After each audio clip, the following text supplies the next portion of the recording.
14장 8절입니다.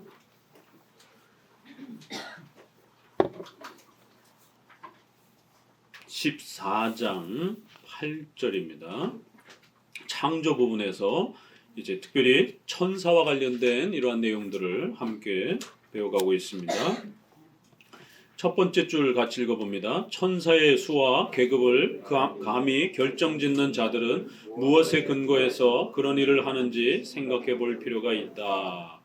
자, 천사의 수, 계급 이런 부분들을 너무 자세하게 다루면 안 된다라고 설명을 합니다. 성경에는 천사의 많은 숫자는 이야기하지만 그 수의 이러한 수호 천사라든가 또 그 계급의 이러한 상세한 어떤 등급이라든가 이런 것들을 성경은 언급하고 있지 않습니다. 이건 중세 시대에 디오니시우스라고 하는 이러한 신학자가 자기 나름대로 그걸 이렇게 각색을 해서 만들어 놓은 것인데 그게 이제 계속 전파되면서 이렇게 또 교회사 속에 남아 있는 것이지 성경적으로 그거를 설명하고 또 목회자들이 그거를 또 함께 인정하면서 해석해 온 게 아닙니다. 많은 수와 또 많은 천사들이 있다라는 것 정도만 이렇게 해석하고 넘어가면 됩니다.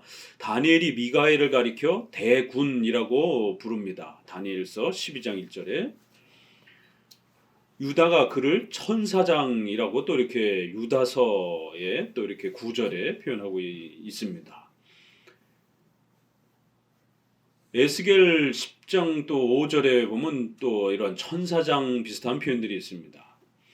그러나 누가 이상의 몇 구절을 근거로 해서 천사들의 존귀의 정도를 결정짓고 각 천사들을 그 칭호로 구별지으며 그 위치와 지위를 각자에게 배정할 수 있겠는가? 분명히 천사들 중에 이렇게 좀 더 높이 이렇게 부르는 천사들이 있어요. 그래서 그걸 천사장이라고도 이렇게 표현하기도 하지만 그 아주 극히 제한된 표현들이에요. 그러면 과연 그 계급이 있느냐라고 이렇게 표현하기에는 참 우리가 교리를 확정할 때는 어느 한 구절만 이렇게 있는 걸 갖고 교리로 잡으면 안 되고 성경 신구약 전체에서 또 자주 언급되어지는 그러한 그 내용을 가지고 우리의 핵심 신앙의 교리로 이렇게 세우는 겁니다. 그저 성경에 딱 한 번 언급되어지는 이런 구절들도 있어요. 그거는 수천 년이 지나도 수백 년이 지나도 계속 연구해야 될 그러한 그 구절이지 그걸 모든 그 신앙의 본질적 규범으로 이렇게 교리의 어떤 큰 규범으로 이렇게 세우기에는 무리가 있는 겁니다. 그래서 분명히 어떤 천사는 높이 불려서 이렇게 부르는 게 분명히 있긴 하지만 근거 구절들이 너무 이렇게 미약하기 때문에 그저 많은 천사가 있고 그 중에 몇 천사가 이렇게 더욱 높이 존칭을 받는 것 정도로 이렇게 해석하고 넘어가면 되는 겁니다. 미가엘, 가브리엘, 유독 천사의 이름을 설명하는 몇 천사가 또 있어요. 그래서 이렇게 다니엘서에 미가엘이라고 하는 천사가 있고 가브리엘, 엘자가 붙으면 엘로힘 했을 때 하나님이라고 하는 히브리어의 그 축약 형태예요. 엘자가 하나님이라는. 그러다 보니까 이게 다 하나님과 관련된 그런 표현들인 걸 알 수가 있어요. 또 그다음에 외경, 토비트서라고 하는 이런 또 외경에 뭐 라파엘 또 뭐 이런 표현도 있긴 한데 이거는 뭐 우리가 외경은 인정을 하질 않으니까 어찌됐든 미가엘, 가브리엘 정도 이렇게 소개가 되고 있고요. 이 명칭들은 그것들을 갖고 있는 의미로 보아 우리의 능력의 약함 때문에 천사들에게 적용된 것처럼 생각되기 때문이다. 그렇지만 뭐 이것도 상당히 어려운 문제라는 거예요. 그래서 칼빈도 모르겠다 이렇게 표현을 합니다. 칼빈과 같은 이런 엄청난 선생님이 그거 나도 잘 모르겠다 이렇게 표현을 하는 거예요. 그건 우리가 그냥 미결로 남겨두자. 쭉 넘어가셔서 밑으로 쭉 내려오시면 17번에 밑에 그 각주 설명해 보게 되면 초대교회의 동방 쪽에 오리겐이 아주 유명한 초대 교부인데 오리겐은 천사장 라파엘, 가브리엘 및 미가엘에게 특별한 직분이 있다고 했다. 이렇게 해서 상당히 그 초대교회 때도 또 이렇게 약간은 좀 이렇게 해석하려고 노력들도 했지만 그게 하나의 어떤 교리적 규범으로 확정되지는 않았습니다. 그래서 너무 깊이 들어가지 않아도 된다라는 겁니다. 267페이지 위에서 둘째 줄 같이 읽어봅니다. 영들은 형체를 가지고 있지 않은 것이 확실하다. 그러니까 우리 인간처럼 보이는 그런 물체, 보이는 그러한 물질을 갖고 있지 않다라는 거예요. 영적 존재라는 겁니다. 그래서 그렇지만 성경은 맞추어 그룹이나 스랍이라는 이름으로 천사들이 날개를 가진 것으로 표현하고 있다. 그것은 그들이 일단 유사시에 믿을 수 없을 만큼 빨리 도울 수 있도록 항상 준비가 되어 있다는 것을 의심하지 않도록 하기 위함인데, 이는 마치 번개가 하늘에서 엄청나게 빠른 속도로 떨어지는 것과도 같다. 더욱이 천사의 수와 계급에 대해서는 종말에 가서야 비로소 그 완전한 계시를 알게 될 신비에 속하는 것으로 해두자. 그러므로 너무 지나친 호기심을 갖고 탐구한다든가 너무 확신 있게 말하는 일이 없도록 주의해야 하겠다. 그렇기 때문에 이제 이런 부분에 대해서는 우리가 좀 조심해야 된다라는 거예요. 성경에서 천사가 날개를 2개를 갖고 있기도 하고 또 4개를 갖고 있기도 하고 또 어떤 곳에서는 6개를 갖고 있기도 하다라고 이렇게 표현하는 것은 그 신속한 능력을 표현할 때에 이렇게 비유적으로 상징적으로 표현을 하는 거고, 또 구약의 성막과 성전에 그렇게 법궤의 덮개를 이렇게 양쪽 끝에 천사가 날개를 마주대야 하는 이제 이러한 모습도, 또 솔로몬의 성전에서 큰 천사가 2m 정도의 그러한 그 조각상을 천사의 모양으로 이렇게 세워놓은 것도 천사가 하나님의 보좌를 받들고 또 우리 성도들을 돕는 데에 강력한 힘을 가지고 있다라고 하는 그러한 상징적 그 의미를 드러내기 위함인 것이지, 천사가 막 날개 달고 막 날아다니고 막 이런 걸 상상하시면 안 돼요. 그래가지고 제가 전도사 때 학생부 부장님이 환상을 봤다라고 그러면서 뭐 비둘기를 이렇게 막 비둘기가 펄럭펄럭 뭐 이렇게 하는 거를, 하얀 비둘기가 막 이렇게 벌럭벌럭거리는 거 봤다고 그러고, 뭐 어떤 분은 뭐 이렇게 천사를 봤다고 그러고, 어떻게 생겼습니까? 했더니 막 날개가 막 있고, 막 영화를 너무 많이 봐가지고 이제 그런 부분들이 자꾸 이렇게, 그러니까 성경의 해석을 해야 되는데 성경에 그런 표현이 있으니까 그게 그대로 문자대로 진짜 오늘 우리에게 그렇게 나타나는 것처럼 그렇게 착각을 하는 거예요. 이거는 성경의 의식법, 재판법, 도덕법이라고 하는 이 해석 법칙을 배우질 않았기 때문에 이런 일이 벌어지는 겁니다. 천사가 그런 모양으로 소개가 되는 것은 천사의 그 강력한 힘을 우리를 돕기 위해서 언제나 준비되어 있다라고 하는 그러한 그 강력한 신속함과 능력을 더 드러내기 위해서 이렇게 표현하는 것이지, 문자 그대로 천사가 정말 그렇게 생겼다라고 이렇게 해석하면 안 된다라는 겁니다. 천사는 물체가 없다라는 거예요. 우리처럼 몸이 없는 영적 존재라는 사실을 명심하셔야 됩니다. 구약에는 그렇게 때로는 인간으로 나타나기도 하고 때로는 다양한 어떤 모습으로 나타나기도 하는 이러한 임시적 하나님의, 또 이렇게 하나님이 만들어주시는 그런 현상은 있습니다. 그러나 그때뿐이에요. 그리고는 없어져 버려요. 그게 똑같이 나타나는 것도 아니고, 그렇기 때문에 천사는 원래 영적 존재고 또 필요에 따라서 아브라함에게는 같이 음식을 먹고 마셔야 되기 때문에 지나가는 손님처럼 이렇게 3분이 이렇게 지나가다가 한 분은 예수 그리스도로였고 2분은 천사였습니다. 그래서 3분이 이렇게 아브라함에게 지나가잖아요. 그러니까 이제 어거스는 이 3 천사를 삼위일체 아닐까 이렇게까지도 이제 해석을 했는데, 칼빈은 우리가 앞부분 삼위일체 보면서 여기에는 이제 안 나오지만 주석에는 이제 창세기 주석에는 이제 그 설명을 합니다. 그래서 어거스틴의 그 삼위일체는 너무 지나치다. 그래서 우리가 봤을 때 2 천사가 소돔과 고모라로 이렇게 가서 심판을 집행하는 걸 보게 되면 그 2 천사는 천사를 볼 수가 있고, 아브라함과 남아서 아브라함에게 기도를 받는 이러한 한 천사는 결국 여호와로 우리가 해석할 수가 있고, 그러면 우리에게 나타나시는 그러한 하나님은 항상 예수님이신 것입니다. 구약에도. 그래서 그 한 분은 예수님으로 해석하는 게 맞다.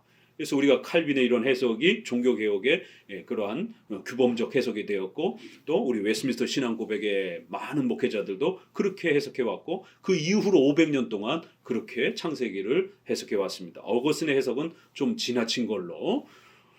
자, 이렇게 그 아브라함에게는, 왜냐하면 아브라함이 손님을 대접하는 그러한 모습 속에서 그 장면을 설명을 해야 되기 때문에 사람의 모습으로 나타나서 사람이 함께 먹고 마시는, 밥을 먹는 이런 장면을 만들기 위해서 사람으로 천사를 또 이렇게 하나님이 특별히 인간의 몸을 천사에게다가 또 그렇게 맞춰주신 것입니다. 돌들로도 또 흙으로도 하나님은 얼마든지 아무거나 다 만드실 수 있는 전능하신 하나님이기 때문에 아브라함과 같이 밥을 먹어야 되니까 그때는 사람의 모양으로 또 이렇게 나타내 주신 것입니다. 여호수아가 가나안 전쟁을 하려고 준비를 하니까 얼마나 무섭고 겁이 나겠어요.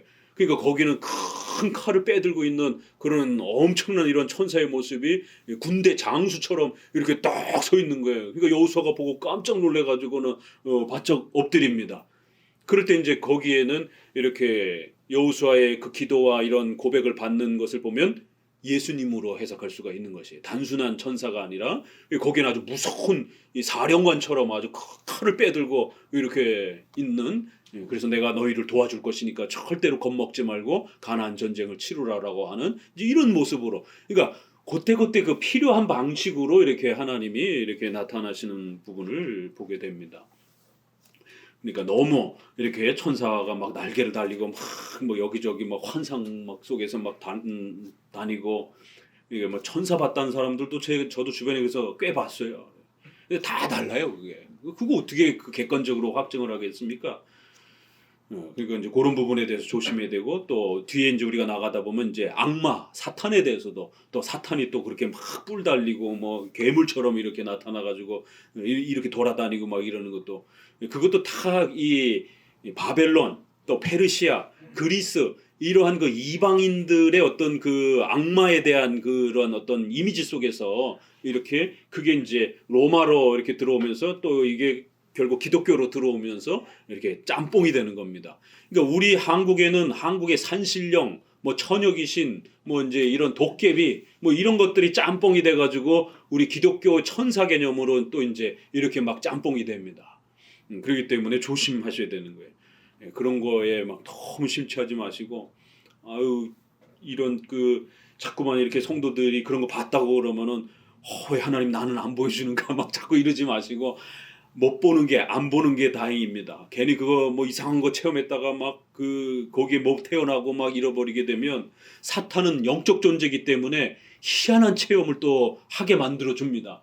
사탄은 그런 능력이 있어요. 그러면 그거 한번 맛보잖아요. 그 마약과 같아가지고 그 다음부터 성경 안 봅니다. 산속으로 헤매고 다니면서 뭐 환상 보려고 이렇게 삼각산, 한월산, 뭐 계룡산 이런 데 이제 산에 쫓아다니면서 이렇게 된단 말이에요. 샤머니즘에 빠집니다. 그래서 절대로 그런 부분에 빠지지 말고 성경이 가르치는 천사의 존재에 대해서 우리가 믿고, 그리고 하나님께서 그 천사를 동원해서 우리를 도와주실 것이다라고 하는 그 정도에서 머무르면 됩니다. 9절, 천사는 단순한 관념이 아니라 분명히 실제 존재라는 거예요. 그러나 침착하지 못한 사람들이 의심하고 있는 이 점에 대해서 우리는 다음과 같이 명백히 해둘 필요가 있다. 같이 읽어봅니다. 천사는 부리는 영이며 하나님께서 천사들의 봉사를 통하여 자기 백성을 보호하시고, 또 천사들을 통하여 하나님은 인간에게 자비를 베푸시며 그 남은 일들을 수행하신다는 것이다. 인간을 섬기라라고 이렇게 부리는 영으로 하나님이 세워주셨다. 이렇게 히브리서 1장 14절에 이렇게 표현하고 있는 거예요. 분명히 천사는 존재합니다. 우리 눈에 보이지 않는다 할지라도. 그러니까 이제 우리가 양극단을 조심해야 되는 거예요. 막 천사 봤다 그러면서 막 이렇게 또 사탄 봤다 그러면서 막 그렇게 집에 들어갈 때마다 대문 잡고 막 귀신아 나갈지어다 막 이런 거 하면 안 되는 거예요. 그러니까 이제 성경에도 사도들이 귀신을 내쫓는 장면이 나와요. 또 내 이름이 뭐냐 예수님이 이렇게 묻는 장면을, 그러니까 성경이 있으니까 나도 따로 해봐야지 이러면서 사람 막 이상한 햇소리 하는 사람 앉혀놓고 내 이름이 뭐냐 샤샤샤샤 나가라 샤샤샤샤, 이건 막 80년대 90년대 엄청나게 교회에서 했습니다. 막 귀신이 나가는 것처럼 이렇게 막 흉내내고 막 쫓아내는 것처럼 막, 이게 퇴마사예요. 퇴마사. 영화 같은 데 보면 또 우리나라는 무당이 이렇게 또 막 귀신 내쫓는 막 너희는 뭐냐 그러면은 막 나는 뭐 애기 귀신인데 막 이제 애기 목소리 막 내고 막 이러면서 이제 이런 부분들이 동양에 이런 귀신론이 있는 거고, 서양에 또 드라큘라라든가 이런 귀신론이 이렇게 있어가지고 거긴 또 마늘하고 십자가고, 십자가는 이해를 하겠는데 도대체 마늘을 왜 드라큘라가 싫어하는지 한번 좀 연구해 보세요. 입냄새 때문에 그런가? 이 십자가 갖다 대면은 막 도망가고 거기에 또 이제 성수를 뿌리고 기도 이제 카톨릭의 그 성수를 뿌리고 그래서 성수를 또 매매하고 또 이렇게 그래갖고는 카톨릭인들이 성수를 몸에 지니고 다녀야 귀신이 안 달라붙는 것처럼 이런 그 샤머니즘들이 그러니까 이런 부분에 대해서 한쪽은 너무 지나치게 이렇게 천사와 마귀를 너무 무서워하고 또 보이는 것처럼 또 이렇게 막 하고 그러다 보니까 그거를 조각으로 만들어 가지고 이제 천사를 숭배하기 시작하는 이 골로새서가 바로 그 천사 숭배 얘기가 나오는 겁니다. 오늘날도 성도들 가운데 그렇게 천사를 보이지 않게 의존하고 숭배하는 그런 행태가 나타나는 거예요. 그리고 건물마다 카톨릭 성당 가보세요. 건물마다 사도들, 선지자, 그리고 또 천사들 모습. 그래갖고는 그 뾰족한 탑마다 전부 다 천사를 조각을 해가지고 만들어놔야 마치 귀신이 안 들어오는 것처럼. 안 들어오긴요. 우리 마음속에 이미 벌써 시기, 질투, 미움이 그냥 예배 시간에 꾸벅꾸벅 졸고 그냥 막 이런 거는 생각 안 하고 바깥에서 무슨 마귀가 와 하고 이렇게 들어올까봐 천사의 조각을 그렇게 덕지덕지 붙여놓고 이 너무 어린애 같은 모습이라는 것이죠. 이거는 샤머니즘이에요.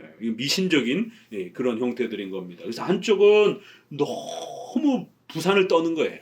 또 한쪽은 과학, 이성 이런 자유주의 이런 쪽에서 천사가 어디 있어? 돈으로 다 되는 거지.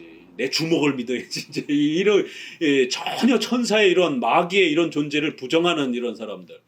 그러면서도 또 꼭 저기 시험 보러 갈 땐 미역국도 안 먹어요. 또 먹으라고 뒤밀면 먹었다 떨어지면 어떡하느냐고. 이사 가려면 꼭 날짜 따지고 왜 귀신 없다며 이러면 그래도 이 결혼할 때 또 이렇게 전부 다 또 날짜 계산하고 이게 인간입니다. 인공위성을 만들어 놓고 과학자들이 우리나라 첫 인공위성을 띄울 때 그걸 해놓고 거기다가 고사를 지내고 돼지머리에 이렇게 갖다 놓고 고사를 지내고 영화 같은 거 만들어도 감독들 배우들 다 해갖고 고사 지내고 돼지머리 돼지 입에다가 돈 꼽아 놓고 집 져놓으면 또 그 집 짓고 거기 빌딩 앞에 가고 또 저기 돼지머리에 이렇게 해갖고는 고사 지내고 이게 달나라 우주를 왔다 갔다 하는 지금 오늘 우리 시대에도 인간의 이 종교성을 못 벗어나는 겁니다. 왜요? 인간은 하나님의 형상으로 만들어진 존재이기 때문에 하나님을 섬기지 아니하면 그 신에 대한 그리움과 갈급함을 못 벗어나는 거예요. 결국 로마서처럼 참된 하나님을 섬기지 않고 그 신에 대한 갈급함을 우상을 섬기는 미신을 섬기는 그런 걸로 대체했다. 이렇게 책망하는 것을 보게 됩니다.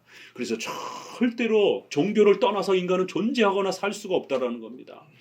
그래서 한쪽은 아예 천사, 영의 존재를 믿지 않는 이런 하나님이 어디 있어? 천사가 어디 있어? 귀신이 어디 있어?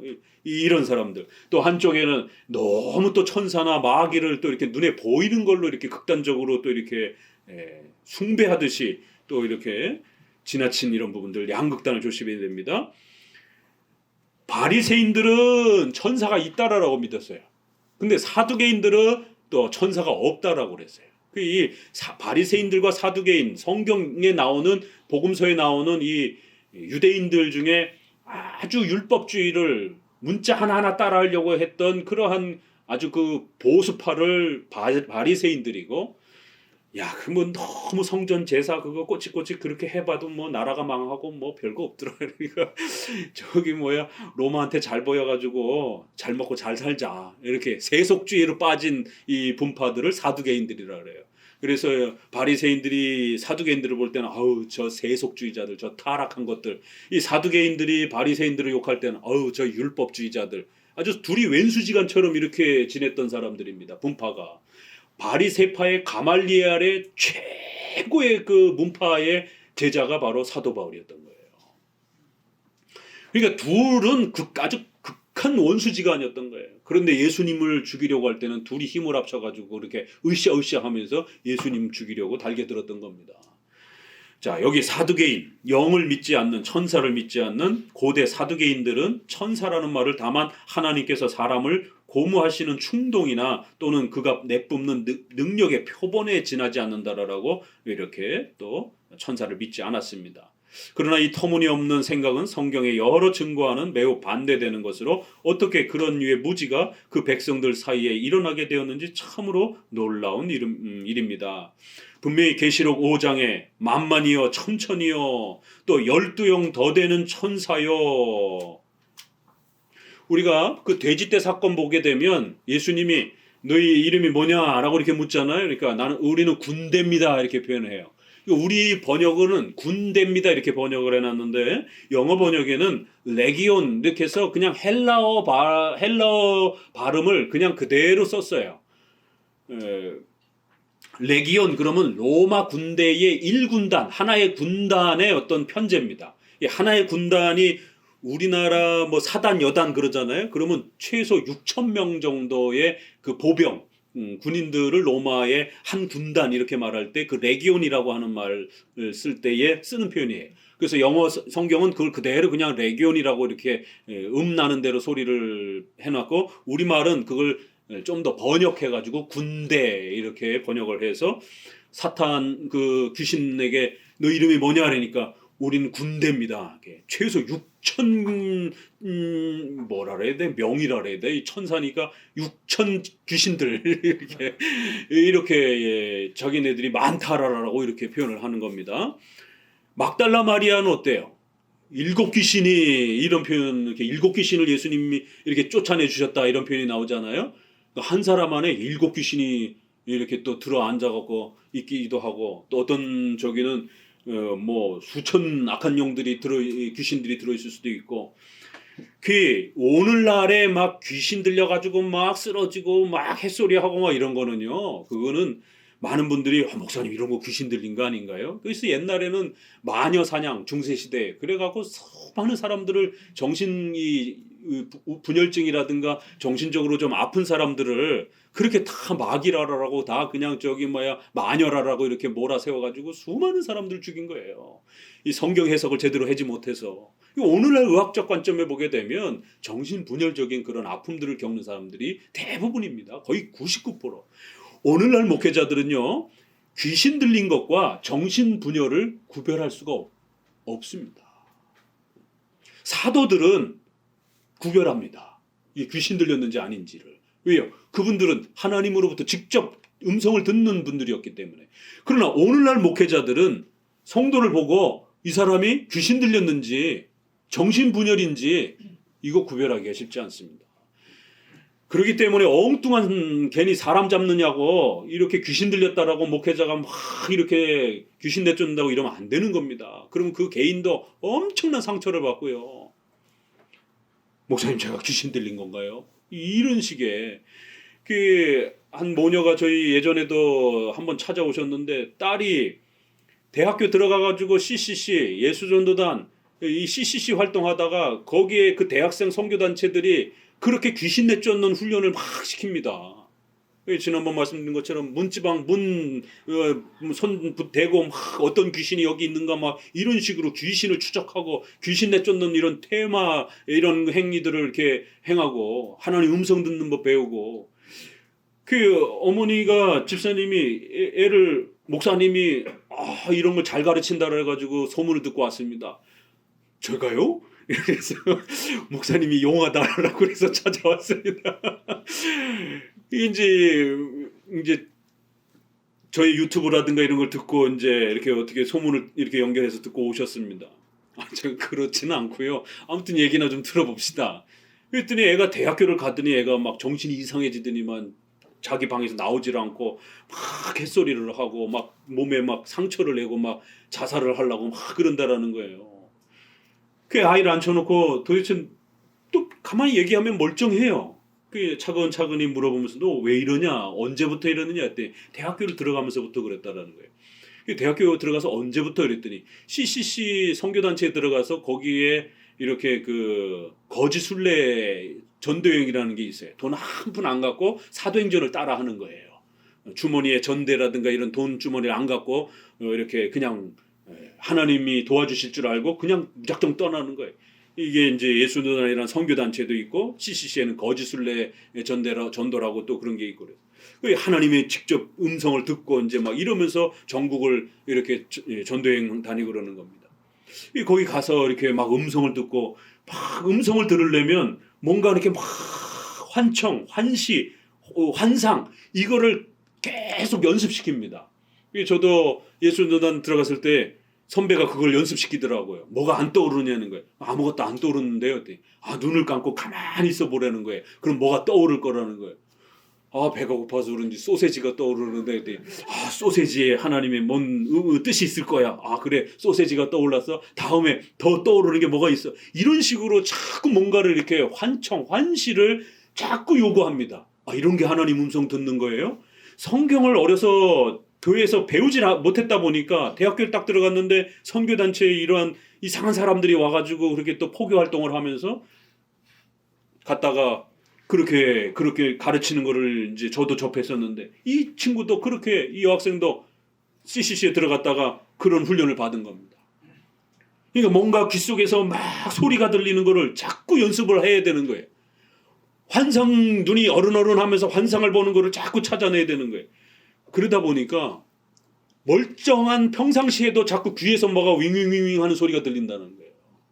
그리고 이렇게 어두컴컴하고 뭐 이렇게 약간 으시시하고 그러면 눈에 뭐가 이렇게 막 보이는 겁니다. 이게 무당들이 이렇게 막 소리 들린다라고 그러고 뭐 눈에 뭐가 보인다라고 그럴 때 이런 소위 말해서 귀신 씌어지는 이런 현상을 신비주의 기독교들이 교파들이 가르치는 거예요. 굉장히 위험합니다, 이거. 멀쩡한 애가 정신적으로 이상해지는 거예요. 왜요? 안 그렇겠어요? 계속 환청, 환시, 환상. 아니 이거 우리 병원에 가게 되면 약 먹어가지고 이거 고치라라고 얘기를 한단 말이에요. 자꾸만 뭔가 귀 속에서 너 빨리 죽어, 너 떨어져 막 이런 이상한 소리가 귀에서 자꾸 들린다라고. 그러면 약을 먹어서라도 고쳐서 빨리 그런 어떤 환청, 환상이라든가 이런 현상이 안 나타나도록 이렇게 치료를 해야 되는데 오히려 그걸 마치 무슨 특별한 은사라라고 그렇게 신비주의 교회나 이런 선교단체들이 그런 걸 자꾸 애들을 훈련을 시키는 겁니다. 그래서 이상한 교회 가게 되면 사람이 미치는 거예요. 우리나라 기도원 운동들이 그게 이제 숱했던 겁니다. 그런 운동이. 그 애가 거기 가가지고는 그런 걸 듣다가 어느 날 갑자기 막 귀에서 막 죽으라고 너 같은 거는 죽어야 된다라고 막 이렇게 그러니까 애가 막 칼을 긋기 시작하고 그리고는 이제 뭐가 귀 속에서 뭐라고 막 그러니까 그 귀 속에서 들리는 거에 대해서 답변하느냐고 혼자 중얼중얼 막 떠드는 게 엄마가 바깥에서 들었을 때는 누가 있는 것처럼 이렇게 자꾸 떠드는 거예요. 그 언제부터 그랬냐 했더니 그 CCC 전도여행 다니면서 그런 걸 듣기 훈련하면서 그때부터 그랬다라는 거예요. 그러니까 목사님 그런 20대 대학교 때 저도 그런 활동을 이렇게 해봤기 때문에 그게 뭔지 안단 말이에요. 그래서 옳구나 너 거기 다니다가 너 그게 심해졌구나. 그런데 또 차근차근히 묻기 시작하니까 그 단체 안에서 삼각관계가 돼갖고 좋아하는 형제가 있었는데 다른 자매가 그 형제를 이렇게 좋아하면서 서로 이렇게 남녀간의 이런 사랑에 대한 어떤 그런 시기 질투가 서로 이렇게 폭발하면서 그 미움이라든가 이런 마음들이 이제 막 폭발하면서 이제 더 정신적으로 이렇게 아파지는 이게 막 가중이 된 거예요. 상담을 쭉 해보니까. 그러니까 엄마는 옆에서 여기저기 교회를 다니니까 얘 귀신 들렸다라고 당장 금식하면서 고쳐야 된다라고 그러니까 돈 좀 내고 이렇게 되는 거예요. 뭐 가는 교회마다. 그래서 그 집사님 안천옥 집사님 그렇게 하면 안 됩니다. 이건 무슨 뭐 돈을 받고 기도해주고 이런 문제가 아니고 얘는 병원에 가서 우울증 치료도 하고 그리고 또 교회 열심히 다니시라고 그러면은 이렇게 저하고 함께 성경 공부도 하고 그러면은 얘는 충분히 나을 수 있습니다. 중증도 아니고 보니까 또 금방 또 돌아오면 멀쩡해요. 그러니까 최소한 이러한 어떤 그 판단을 해줘야 되는데 그런 조그만 현상, 이상한 현상만 보이면 귀신 들렸다라고 막 그렇게 사람을 매도하고 그럼 그 본인도 자기가 귀신이 들려가지고 막 그렇다라면 얼마나 자존감이 낮아지겠습니까? 주변에 사람들 만나면 쟤 귀신 들렸대 막 또 이러면은 대인관계 하는데도 엄청난 그 지장이 되고 그 이제 어머니한테 약속할 때 최소한 6개월 이상은 꾸준히 다니시라고, 그리고 6개월 이상도 병원 치료도 하고 그거 같이 저하고 약속을 합시다. 이렇게 했는데 한 2달 정도 이렇게 좀 다녔는데, 이렇게 진득하니 좀 다니셔야 되는데 그냥 그만 안 나오셨어요. 뭐 지금 어디로 가셨는지 모르겠지만 용인 쪽에서 이렇게 오셨던 분인데, 이렇게 목회를 하다 보면 이런 현상과 이런 사람들을 만나게 됩니다. 이게 참 안타까운 일이죠. 그 귀신 들린 게 아닌데도 불구하고 그렇게 무슨 목회자가 그거를 막 음성을 듣고 뭐 얘는 귀신 들렸다 이렇게 어떻게 그걸 검증합니까? 그걸 어떻게 객관적으로 확증하냔 말이에요. 목회자가 그 사람을 귀신 들렸다라고 확증한 거를, 그건 그 목사님의 생각인 것이죠. 그러니까 성도들이 자꾸 목사님의 이러한 위치를 무당들처럼 어떤 이런 무슨 영분별하는 것처럼, 요한일서 4장에 있는 그 영분별을 그런 식으로 귀신 들렸나 안 들렸나 이런 어떤 무슨 신적인 영험한 어떤 그런 기운을 판단하는 목사는 그런 사람이 아닙니다. 목사는 성경을 가르치는, 예배를 인도하는 목회자인 것이에요. 요한일서의 그 영분별하라고 하는 것은 바로 영지주의, 예수님의 인성을 부정하는, 육체를 부정하는, 의식주를 부정하는 이런 금욕주의자들이 바로 적그리스도다라고 기독교의 근본 교리인 예수님의 신성을 인정하고 인성을 인정해야 되는데, 인성을 부정하는 이러한 자들을 조심해라, 이런 자들을 영적으로 잘 분별해야 된다, 이렇게 문맥이 흘러가는 겁니다. 이 영분별이라고 하는 단어만 끄집어가지고 자기가 기도해보거나 귀신 들린 것 같아, 이런 무슨 뭐 영계를 이렇게 판단하고 해석하는 것처럼, 이건 잘못된 겁니다. 이건 샤머니즘이고 신비주의입니다. 이거는 절대로 그런 현상에 성도들이 한번 빠지게 되면 매번 그러한 귀신만 쫓아다니고 그런 거에만 매달리고, 그리고는 매번 귀신 내쫓아달라고 이렇게 테마나 이렇게 바라고, 그러니까 축기 행위라든가 로마 카톨릭에도 축기 행위 테마가 있고, 아예 신부가, 전임 신부가 있잖아요. 테마 신부가. 우리가 영화 같은 데 보면은 막 라틴어로 이렇게 라틴어로 해야 좀 고급지다라고 생각하니까 라틴어로 뭐 이렇게 막 하면서 이렇게 귀신 내쫓는 거 막 이런 모습들을, 성경 시대에는 예수님이 아직 십자가에 돌아가시지 않았고 또 예수님이 아직 오지 않았기 때문에 신약 시대에는 그런 귀신의 지배와 능력이 존재합니다. 그렇지만 예수님이 십자가에 돌아가시고 나셔서는 구원의 우리의 위대한 역사도 더 온 세계로 펼쳐졌지만 사탄의 권세도 심각하게 깨졌습니다. 그래서 별이 떨어졌다, 이런 표현을 쓰는 거예요. 예수님의 십자가 사건은 사탄에게도 엄청난 타격을 준 거예요. 그렇지만 아직은 우리를 괴롭힐 정도의 능력은 갖고 있는 겁니다. 그러나 예수님이 오셔서 십자가에 죽으심으로 사탄의 그 주어졌던 권세도 엄청나게 깨졌어요. 그래서 뱀과 전갈을 밟는다라고까지도 이렇게 표현합니다. 그렇기 때문에 오늘 우리 시대에는 신약에서 우리가 보는 그런 귀신 들림조차도 쉽게 잊지 못하는 겁니다. 왜냐하면 1세기 당시에는 귀신이 워낙 힘이 강했기 때문에 아직은 예수님이 십자가에 돌아가시기 전에는 하나님이 사탄과 귀신들에게 일정한 힘을 더 주신 겁니다. 그러나 예수님이 십자가에 돌아가심으로 인하여 사탄의 권세를 현격하게 깨트려 놓으신 거예요.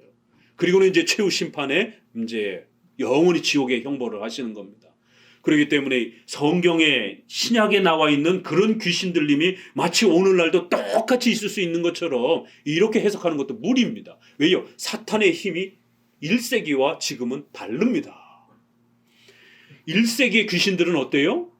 쇠사슬로 다 묶어놨는데 그걸 그냥 막 뚝뚝 끊어버려요. 그러니까 초인적인 힘을 발휘합니다. 오늘날 그런 귀신 들리는 사람 있어요? 뭐 베레벨 귀신 들린 거 쫓아낸다라고 난리를 치고 뭐 그 능력 있다라고 이런 뭐 저기 뭐 기도원 원장이라든가 이런 거 TV라든가 소문을 많이 들어봤는데, 쇠사슬을 막 뚝뚝 끊고 막 밧줄을 막 뚝뚝 끊고 이런 귀신 들리는 사람 한 번도 못 봤어요. 저도 제 목회 30년 동안 그런 초자연적인 초인간적인 어떤 그런 능력을 행하는 귀신들님을 봤냔 말이에요. 그저만 막 이 정신 나간 소리나 막 이상한 소리 막 하고 막 이 정도지. 진짜 귀신 들림은 그런 수준이 아닙니다. 돼지들을 어떻게 해요? 막 끌어다가 막 호수에다가 막 몰살을 시키잖아요. 2,000마리를. 예수님이 허락을 하니까 어떤 일이 벌어졌어요? 그래, 네가 원하는 대로 해라 그랬더니 2,000마리나 되는 돼지떼들을 끌고 가가지고 몰살을 시키는 거예요. 쇠사슬을 막 뚝뚝 끊는 거예요. 적어도 1세기의 귀신의 힘은 이런 내용들이라는 겁니다. 오늘 무슨 귀신이 들려가 귀신이 막 소천 마리를 막 호숫가에다가 몰살시키는 이런 귀신의 능력이 어디 있습니까?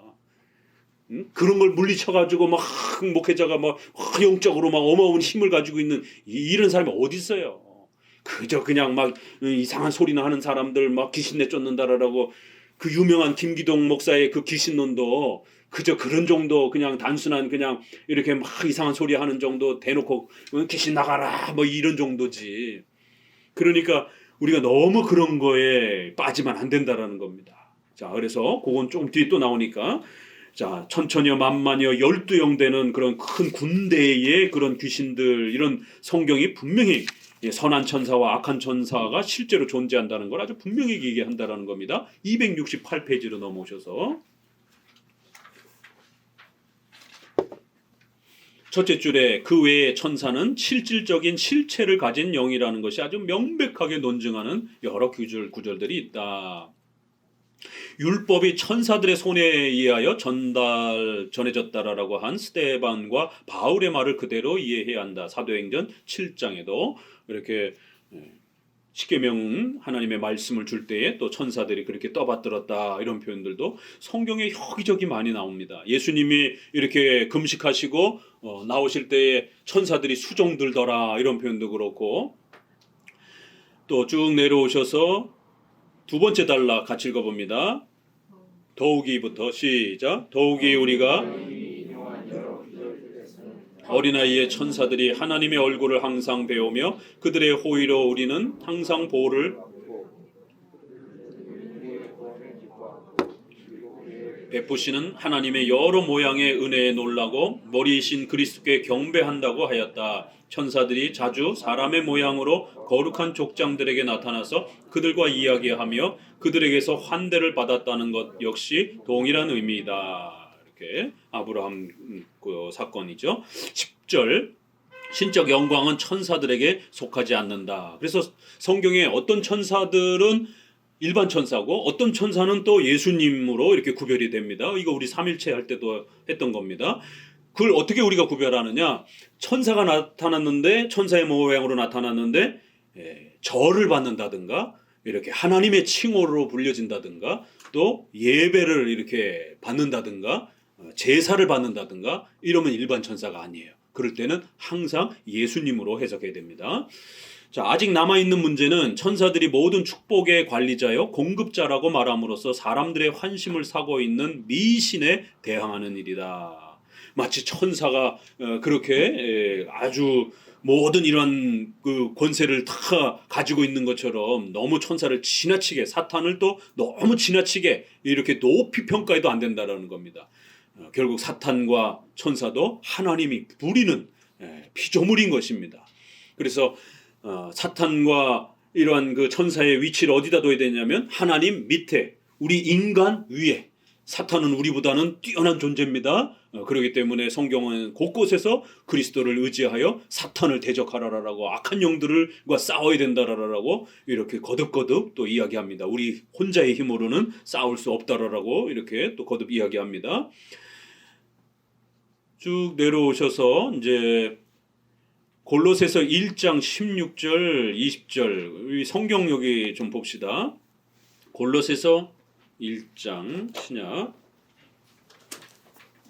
신약에도 이러한 천사에 대한 부분들을 선한 천사든 악한 천사든 악한 천사는 또 너무 두려워하면서 공포에 빠질 정도로 이렇게 가면 안 되고 또 선한 천사는 또 예수님을 의지하고 예수님의 도움을 우리가 의지하고 살아야 되는데 천사를 또 너무 지나치게 이렇게 또 의존하는 이런 형태로 천사 숭배에 또 빠져서는 안 되는 겁니다.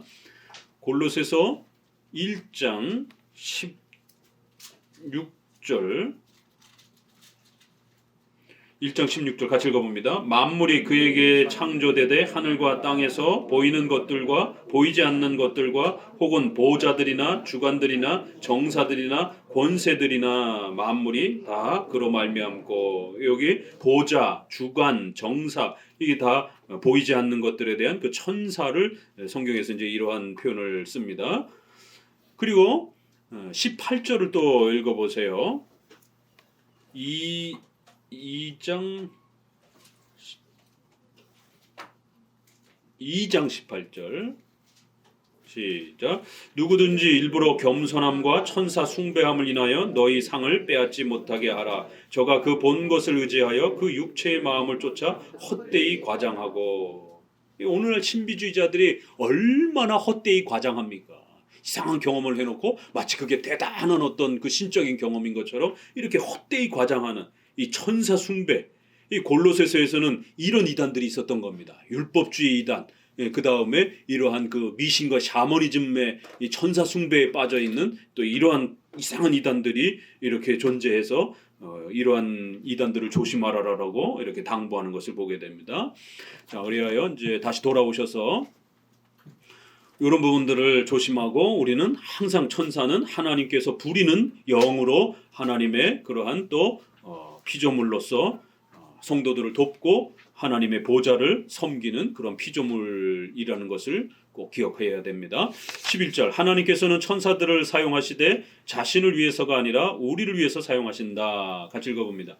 그러나 하나님은 어째서 직접 자기 스스로가 하는 것보다는 오히려 천사들을 통해서 자신의 권능을 보여주시고 신자의 안전을 위해 대비하시며 자비의 은사를 전달하시는가를 고려한다면 우리는 이 위험을 잘 피할 수 있을 것이다. 정확히 말해서 하나님은 필연성에서 이 일을 하시는 것이 아니다. 그러므로 천사들 없이는 그가 아무것도 하실 수 없는 것처럼 생각해서는 안 된다. 하나님께서는 자신이 원하실 때에는 언제든지 천사들을 그대로 두고 자신의 의지만으로 자신의 일을 수행하시는 것이다. 따라서 하나님은 어떤 어려움을 덜기 위해 저들의 도움을 받으시는 것도 아니다. 그러므로 하나님께서 천사를 사용하시는 것은 우리의 약함을 위로하기 위함이며, 이 위로는 우리의 마음으로 선한 소망을 가지게 하거나 또는 안전의 확신을 가지게 하는데 조금도 부족함이 없는 것이다. 하나님께서는 우리를 위해서, 우리가 너무 연약하기 때문에 이렇게 하나님이 도와주실 것이다라고 하는, 하나님의 보좌에는 이렇게 하나님의 명령을 따르려고 하는 수많은 군대와 같은 천사들이 그렇게 성도들을 돕기 위하여 준비되어 있다라고 하는, 그리하여 그 천사들이 얼마나 힘이 있는지, 또 천사들이 얼마나 신속히 우리를 도와줄 것인지를 비유적으로 그렇게 날개의 모습이라든가 또 에스겔이라든가 이런 데는 또 여러 머리에 이러한 그 짐승의 머리, 사람의 머리, 또 이러한 어마어마한 그 다양한 모습으로 이렇게 우리에게 또 천사의 모습을 소개하면서 하나님께서 우리를 신속히 능력 있게 도와줄 거를 우리를 위해서 성경이 이렇게 천사의 다양한 모습으로 이렇게 표현하는 거라는 겁니다.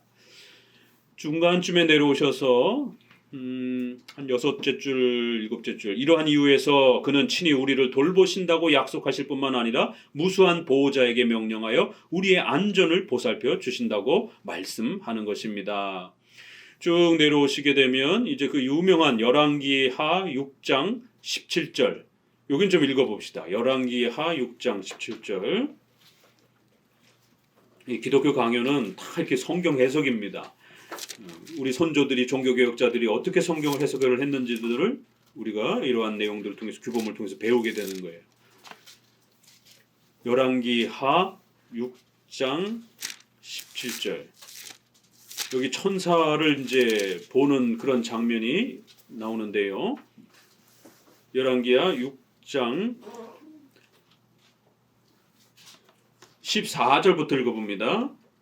왕이 이에 말과 병과 많은 군사를 보내매 저가 밤에 가서 그 성을 에워쌌더라. 하나님의 사람의 수종드는 자가 일찍 일어나서 나가보니 군사와 말과 병거가 성을 에워쌌는지라. 그 사환이 엘리사에게 고하되 아하 내 주여 우리가 어찌하리이까. 대답하되 두려워하지 말라. 우리와 함께한 자가 저가 함께한 자보다 많으니라 하고 기도하여 가로되 여호와여 원컨대 저의 눈을 열어서 보게 하옵소서 하니 여호와께서 그 사환의 눈을 여심해 저가 보니 불말과 불병거가 산에 가득하여 엘리사를 둘렀더라.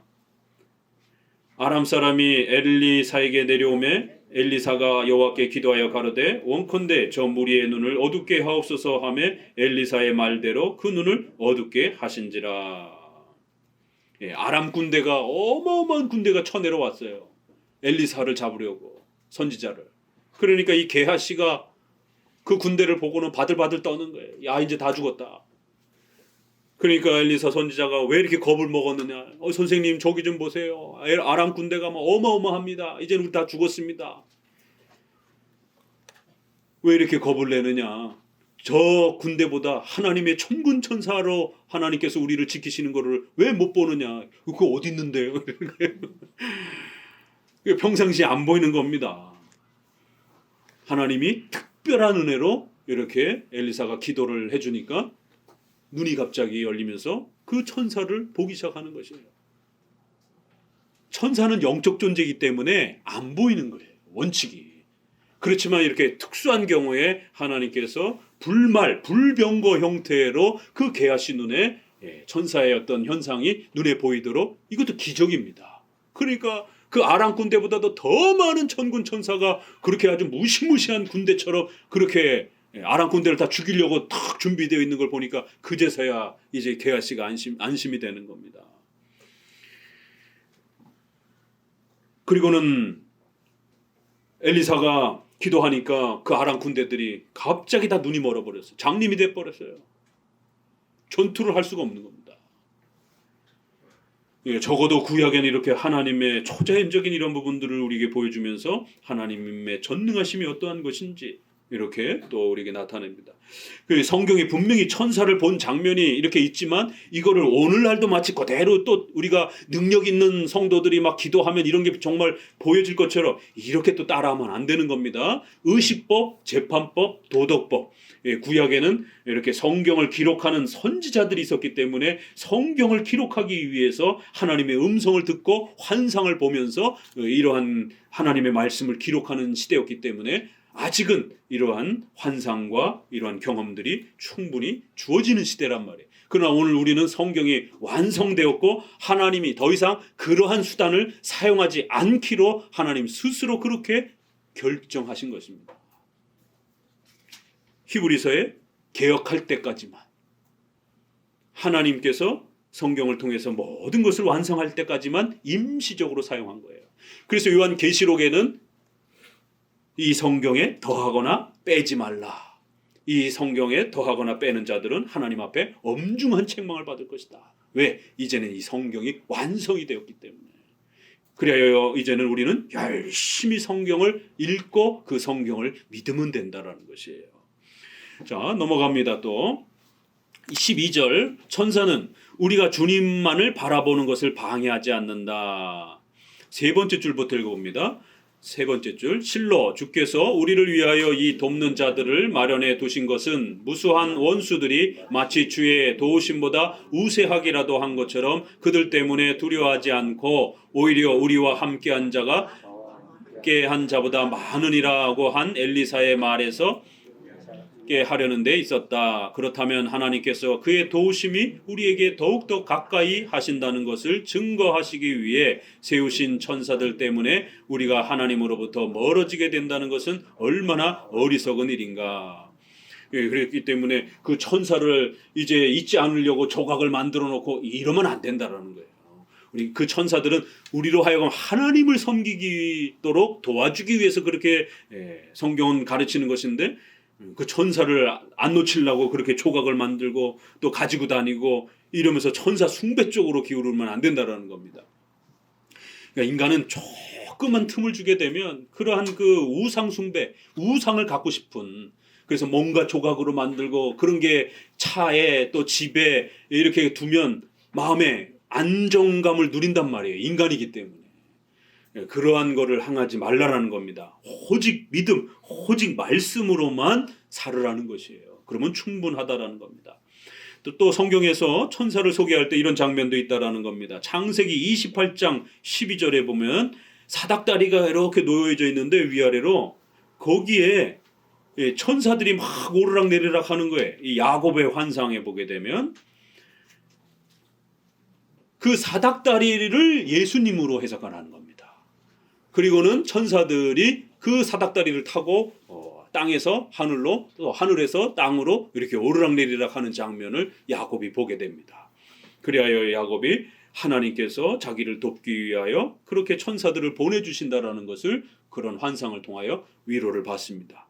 그런데 그 천사들은 혼자 움직여 다니는 게 아니라 반드시 그 사닥다리에 의지해서 이렇게 위아래로 움직여 다니는 예수 그리스도의 명령에 의존해서 그렇게 천사들이 움직이는 것을 창세기 28장 환상에서는 또 이렇게 보여주기도 했습니다. 그러니까 또 야곱처럼 하나님 저에게도 천사 좀 보여주십시오 이러지 마시라는 거예요. 이거는 구약의 의식법이 존재하던 시대라는 것을 꼭 기억하셔야 됩니다.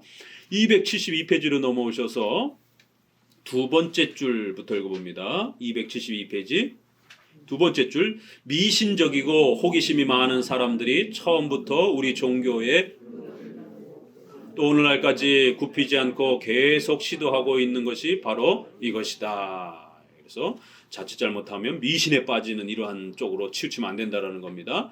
자, 하나님의 목적 안에 있는 마귀, 이제 본격적으로 악한 그 마귀와 귀신들에 대해서 보자라는 거예요. 13절, 성경은 우리를 무장시켜 원수와 맞서게 한다. 읽어봅니다.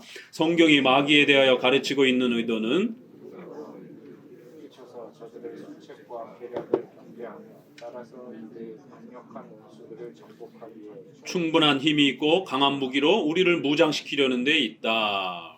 예, 성경은 사탄의 존재에 대해서 또 귀신들에 대해서 일정한 정도는 가르칩니다. 그래야 우리 성도들이 대비할 수 있도록 그 싸움에 준비할 수 있도록 그렇게 그 정도는 가르치지만 또 그 깊은 내용들은 더 필요 없는 부분들은 안 가르칩니다. 고린도후서에는 이 세상의 신, 이 세상 임금, 요한복음 12장에는 강한 자, 공중 권세 잡은 자, 또 베드로전서 5장에는 우는 사자 이렇게 다양하게 사탄의 이름을 여러 표현으로 합니다. 오직 우리들로 하여금 한층 더 주의하고 경계하며 사탄과의 싸움을 위해 더 많은 준비를 하게 하는데 도움이 되기 때문이다. 쭉 내려오셔서 베드로전서 5장 9절에 거기 같이 읽어봅니다. 중간쯤에 베드로전서 5장 9절, 너희는 믿음을 굳게 하여 저를 대적하라, 이렇게 권고를 덧붙이고 있습니다. 또 바울도 계속 읽어봅니다. 우리의 씨름은 혈과 육에 대한 것이 아니요 정사와 권세와 이 어둠의 세상 주관자들과 하늘에 있는 악한 영들에게 대함이라. 에베소서 6장. 그래서 악한 영들 이렇게 하면서 이렇게 복수를 써가지고 많은 귀신들이 있다라는 것을 또 이렇게 표현을 합니다. 분명히 마귀와 그 대장 역할을 하는 마귀와 또 그를 따르는 귀신들이 있다라고, 그리고는 그들이 우는 사자처럼 이렇게 성도들을 괴롭히려고, 성도들을 넘어뜨리려고 이렇게 또 많이 시시탐탐 기회를 노린다라는 것입니다. 쭉 넘어가셔서 273페이지 저쪽으로 넘어오셔서 셋째 줄,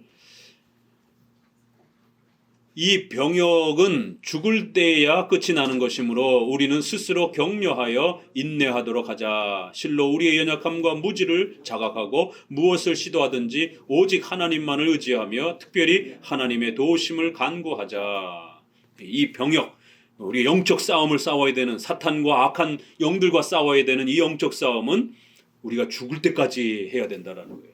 우리 육체가 연약하기 때문에 우리의 육체의 연약함을 이용해서 사탄은 우리를 끊임없이 죄 가운데로 또 넘어지게 하려고 하는 거예요. 신자라 할지라도 칭의와 관련된, 다시 우리가 지옥에 떨어지는 이런 시험은 받진 않아요. 그러나 성화와 관련된 시험은 받습니다. 그래서 성도들이 의식주와 관련해서 하나님의 복을 누리지 못하게 만드는, 성도들이 심각하게 이런 재정적 곤핍함을 겪는다든가 육체의 질병에 이런 아픔을 겪는다든가 또 삶의 어떤 여러 가지 고통과 재난을 겪게 하는데 이런 어려움은 겪습니다. 그걸 사탄과 마귀들이, 귀신들이 또 이용을 해서 또 그렇게 괴롭히기도 합니다. 그래서 성화와 관련된 그런 어려움들은 또 분명히 악한 영들을 통해서 주어질 수 있다라는 겁니다. 우리 주기도문에서 어떻게 기도하죠? 우리를 시험에 들게 하지 마옵시고 다만 악에서 구하옵소서. 그 악한 자들의 공격으로부터 우리를 지켜주시고 보호해 주시옵소서. 우리를 시험에 들게 하지 마옵시고, 우리 자신의 이러한 그 죄의 유혹에 빠지는 것도 우리가 조심해야 되지만 악의 이 악한 자와 악한 영들의 이러한 싸움에 있어서도 우리가 지지 않도록 하나님 도와주옵소서. 이걸 우리 성도들이 열심히 기도해야 된다라고, 기도의 모범 안에도 이렇게 시험에 들게 하지 마옵시고 악한 자에게서 우리를 구하옵소서, 지켜주옵소서, 이렇게 기도하라라고 가르치고 있습니다. 자, 14까지만 좀 봅시다. 사악한 영 같이 읽어봅니다. 더욱이 성경은 이 싸움을 수행할 수 있도록 우리를 더욱 자극하며 격려하기 위해 우리와 싸우는 원수의 수가 하나 둘 하는 소수가 아니라 대군이라고 말한다. 막달라 마리아도 7 귀신에게 사로잡혀 있었다라고 성경은 말하고 있습니다. 마가복음 16장. 그리고 누가복음 8장에는 좀 전 얘기했던 그 돼지떼에게 들어가는 너 이름이 뭐냐라고 하니까 군대입니다 이렇게 표현하는 최소 6,000개 정도의 이러한 악한 영들이 있다라고 하는 거를 자기들은 이 정도 많습니다 이렇게 군대 이렇게 표현을 할 정도로 많은 무리였다라고 표현을 합니다. 우리는 무수한 원수들과 싸워야만 한다는 것을 배우게 된다. 이것은 우리가 그들의 소수를 멸시하여 싸우기를 게을리하며 혹은 가끔 휴전이 되었다고 생각한 나머지 태만에 빠지지 않게 하려 하는 것이다.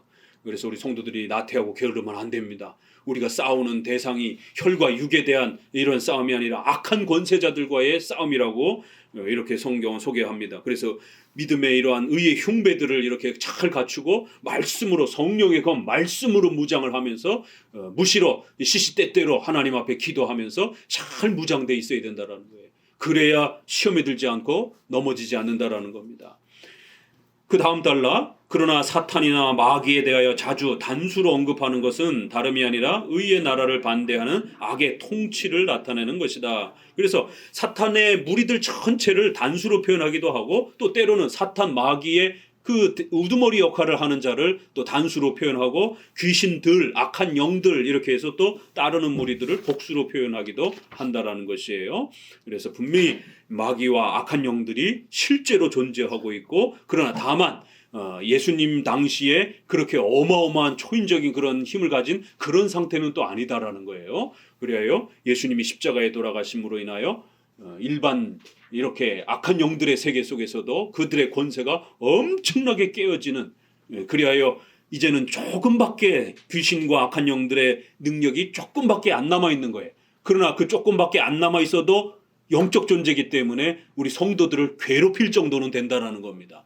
그래요 최후 심판 때까지 이렇게 또 활동을 하면서 성도들을 괴롭히고 교회를 괴롭히는, 또 국가라든가 이런 불신자들을 이용을 해서 결국 또 교회를 짓밟고 이런 역할들을 한다라는 겁니다. 그렇기 때문에 적어도 우리 성도들은 교리적으로 잘 무장되어 있고, 또 하나님 앞에서 성화와 관련해서 또 우리의 삶의 십계명에 대한 부분들로 잘 무장되어 있으셔야 된다라는 거예요. 골로새서나 그 빌립보서에도 싸우지 말아라 이렇게 표현합니다. 요 구절만 우리 읽고 맞춰봅시다. 빌립보서로 가봅니다.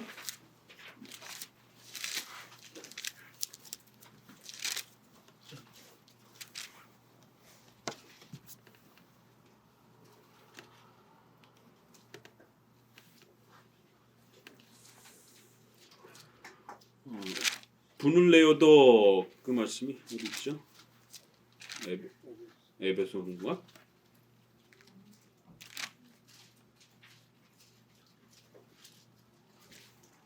에베소다. 에베소.